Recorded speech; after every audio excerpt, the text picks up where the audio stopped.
तो भानगढ़ किले की रोचक और डरावनी कहानी जानने से पहले आइए जानते हैं भानगढ़ किले का इतिहास। भानगढ़ का किला राजस्थान के अलवर ज़िले में आता है। किला तीन ओर से अरावली पर्वतमाला से घिरा हुआ है। यही वजह है कि सुरक्षित स्थल महसूस होने के कारण यहाँ के शासक ने इस किले का निर्माण करवाया होगा। किले का बाहरी परकोटा एक मजबूत दीवार के साथ बना हुआ है जो दोनों तरफ से पहाड़ियों से घिरा है। भानगढ़ किले के मुख्य द्वार पर बजरंगबली का मंदिर बना हुआ है। इसके बाद किले के बाजार परिसर की शुरुआत होती है। बाद में आते हैं किले के प्राचीन राजमहल और यहाँ के मंदिर। यहाँ एक बावड़ी भी है जो सभ्यता उस समय के लोगों के लिए स्नान करने के लिए उपयोग में ली जाती थी। किले के मुख्य मंदिरों में भगवान रामेश्वर, गोपीनाथ, मंगला देवी और केशव राय के मंदिर हैं। भानगढ़ का किला most haunted places in India में शुमार है। इस किले को भूतों का भानगढ़ भी कहा जाता है। इस किले को माधो सिंह प्रथम ने बनवाया था। इनके दादाजी का नाम भान सिंह था। इन्हीं के नाम पर किले का नाम भी भानगढ़ रख दिया गया था। वर्तमान में यह किला भारतीय पुरातत्व सर्वेक्षण ASI की निगरानी में है। विभाग की ओर से किले की पहरेदारी की जाती है। 17वीं सदी में भानगढ़ एक आबाद एवं खुशहाल किला हुआ करता था। इसके निर्माता माधो सिंह मुगल सम्राट अकबर की सेना में जनरल हुआ करते थे। विशाल आकार में निर्मित इस किले में तकरीबन 10,000 लोग रहा करते थे। किले में प्रवेश के 5 द्वार बने हुए हैं। ये किला मुगलों की छत्रछाया में ही रहा। किला बनाने के 3 सदी तक यहाँ सब कुछ सामान्य था। भगवान दास के छोटे बेटे अंबर किले में रहने लगे। इसके बाद यह माधो सिंह के हित में आ गया। माधो सिंह के बाद इसके वंशजों ने किले पर शासन किया। सन 1722 में इसी वंश के हरि सिंह उत्तराधिकारी बने। इनके 2 बेटे थे। यह मुगल काल था तथा दिल्ली की सत्ता औरंगजेब के हाथ में थी।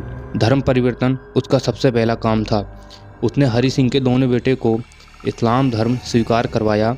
उन्हें मोहम्मद कुलीज एवं मोहम्मद दहलीज का नाम देकर भानगढ़ का किला उन्हें सौंप दिया। उसी समय अजमेर के महाराजा सवाई जय सिंह ने उनकी हत्या कर किला वापिस माधो सिंह के पुत्रों को सुपर्द कर दिया।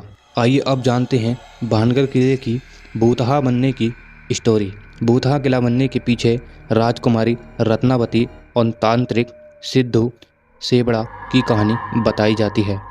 ऐसा कहा जाता है कि रानी रत्नावती उस समय की अति सुंदरी थी। राज्य में उसके समान कोई सुंदर लड़की नहीं थी। हर कोई उसके रूप में मोहित हो जाता है। कई बड़े बड़े राजघरानों में राजकुमार उससे विवाह करने को लालायित थे।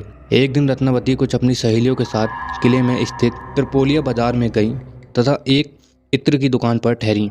उसने एक सुगंधित इत्र की शीशे को उठाया और सुगंध लेने लगी। उसी समय वह तांत्रिक दूर खड़ा रत्नावती को देख रहा था।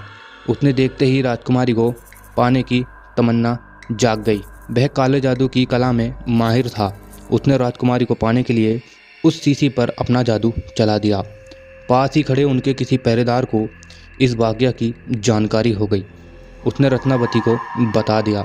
रानी रत्नावती ने इतना सुनते ही इस इत्र की शीशी को पास ही पत्थर पर पटक कर फोड़ दिया। राजकुमारी ने जिस पत्थर से शीशे को तोड़ा था वह पत्थर लुढ़ककर उस तांत्रिक का पीछा करने लगा और कुछ ही दूरी पर उस तांत्रिक पर पत्थर गिरने से उसकी मृत्यु हो गई। मरते वक्त उसने इस किले को श्राप दिया कि जल्द ही तुम सब मारे जाओगे तथा तुम्हारी आत्माएं इसी किले में भटकती रहेंगी। इस घटना के कुछ ही दिन बाद अजबगढ़ और भानगढ़ के बीच यह भयंकर युद्ध हुआ। इस युद्ध में किले में रहने वाले समस्त लोग मारे गए, जिनमें राजकुमारी रत्नावती भी थी। तांत्रिक के श्राप के मुताबिक ऐसा माना जाता है वो मरने वाली समस्त आत्माएं रूह बनकर आज भी किले में भटकती हैं। इसी कारण यहाँ रहस्यमय घटनाएं घटित होती हैं। तो यही थी सबसे प्रसिद्ध कहानी भानगढ़ के भूतहा बनने की। अगर कहानी पसंद आई है तो वीडियो को लाइक कर दें और ऐसी ही न्यू स्टोरी सुनने के लिए हमारे चैनल को सब्सक्राइब कर लें। मैं मिलता हूँ अगली किसी ऐसी इंटरेस्टिंग और हॉरर स्टोरी के साथ। जब तक के लिए बाय बाय।